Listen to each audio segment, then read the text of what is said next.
You may have heard that a couple weeks ago, Pope Francis made a trip to the country of Iraq. And while he was there, besides visiting and saying masses, he went to a town called Ur, U-R. Ur, or Ur of the Chaldeans, is the home, or at least said to be the home, of the man Abram, who later became known as Abraham. The reason he went there was to promote the fact that three major world religions, Islam, Judaism, and Christianity, had their roots with the man Abram. And while he was there, he wanted to promote the fact that with similar roots, maybe the three different religions could find some ways to understand and work together more congenially. So as we continue on, I would invite you to think about, where was your birthplace? Are you still there? Have you traveled a lot of places since then? Part of what happened with Abram is he felt this call or directive from God to move on, that God was going to lead him somewhere else and he would become the beginnings of a great nation and of a great peoples. I was born in a hospital in a small city in south central Minnesota 6 decades ago, or a little over 6 decades ago. The hospital's still there. I don't know if the original building is, but that hospital complex is there, and it is now owned or managed by another healthcare institution. However, I don't live there anymore. I was born there, but it wasn't my hometown. And after graduation from high school, I moved on from there as well. Along with being born in that town, I also had a couple significant experiences there, one of which was in the fall of my senior year of high school. There was a Pizza Hut in that town, and they were new and exciting, and pizza was not something we normally ate, but a couple of my fellow football players and I went to that Pizza Hut on a Monday night. Why Monday? Because they had a buffet on Monday.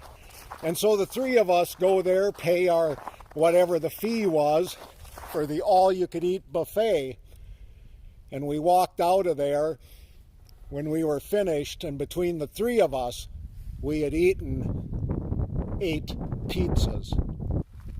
A couple years after that pizza experience, I was a couple blocks away from that Pizza Hut having another experience.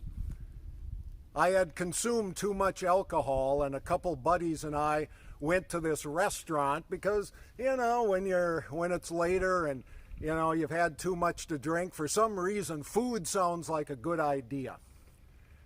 So we're in the booth at this restaurant, we place an order, and all of a sudden, I knew food was not the thing for me. So I took advantage of their nice bathroom and, maybe got rid of some of the alcohol that was churning around in my stomach. So in that little town, I was born there, significant. I ate a whole lot of pizza at a Pizza Hut, which at that time in my life was pretty significant. And one of my first embarrassing, awful experiences with consuming too much alcohol. So that's my hometown, kind of like Abram being at Ur. And for some reason, that being a significant part of his history. However, there was more history there in Abram's life than in that town, because he left the town and he traveled on a journey. And what happened, Scripture, Old Testament, Hebrew Scripture says, at age 99, his name was changed from Abram to Abraham, that he would be the father of many descendants. But nowhere in this journey of Pope Francis did they talk about where that event took place. It was kind of focused on the place of birth. So my question for you, another one, is not only are you still around where you were born and what was the significance of that, but what other life-enhancing, life-changing events have you experienced somewhere else? Is your birthplace somehow more significant than any other aspects of your life? Over the course of these last few minutes, you've been able to see a couple buildings made of massive stones and put together. I am at Buffalo River State Park, rural Glendon, Minnesota. That initial building you saw, and then this building, which is behind me, were built in 1937, part of the Works Progress Administration. It was kind of economic stimulus, Depression days and post-Depression, to get people working. Hey, now we just get a check in the mail. There they put people to work and had them build these great structures. The first one you saw at the beginning of the video was a bathhouse, and there's been some improvements made, I'm sure, since 1937. This particular bathroom back behind me is no longer in use. Why? If you look, I don't know if you can see it very well, but there's some green plastic fencing there. Part of the wall is crumbling down, and I suppose part of the interior has also began to crumble. So they're kind of nice historic places, but if you're going to go to the bathroom and if you want a nice facility, because there's a campground right back over here, do you want to go to that building or would you like something different? This is the new building. As you can see back over there, kind of to the side of the picture, there's a propane tank. So guess what this building has that the WPA one didn't have? Hot water. So if you're going to clean up, if you've been camping, if you not only want to use bathroom but shower facilities, isn't it great to have hot water? This one, I'm sure, was built, it was built a couple years ago, I think finished maybe during the COVID summer because there wasn't camping going on out here. And so it's a new facility, all the modern creature comforts. And so which one's better? Or is that even a legitimate question? Could it be that they all serve their purpose in their time? And what do we learn from each of those experiences? So I go back to this idea of not only birthplace, but journeys. Where we were born is probably significant. That's an important part of our lives, but over the course of years, we have other nodal events, other significant events that impact our life. Eating a lot of pizza, throwing up when you're in a drunken state in a family restaurant bathroom, moving to other places, getting into a long-term committed relationship, having children. They're all experiences. Is one better than the other? If you've listened to me over time, you probably know that part of my mindset and my perspective on life is that we need to embrace what is.